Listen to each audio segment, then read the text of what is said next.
In this video, I will show you how to fix the error message. Unable to lock the administration directory is another process using it.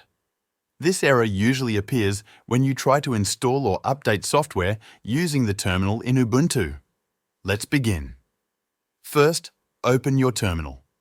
You can do this by pressing Ctrl, Alt and T together, or you can search for terminal in your applications.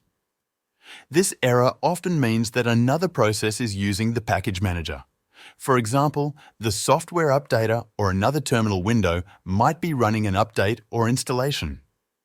To check for running processes that use the package manager, type this command showing on the screen. Then press Enter. If you see any processes listed, it means another process is using the package manager. You can wait for it to finish. If you're sure it's stuck, you can stop it. To stop a process, you need its process ID or PID. The PID is the number in the first column. After stopping the processes, you can remove the lock files. Type these commands showing on the screen. Press Enter after each command. Now, reconfigure any packages that might have been interrupted. Type this. Press Enter. Finally, update your package list. Sudo apt-update. Press Enter.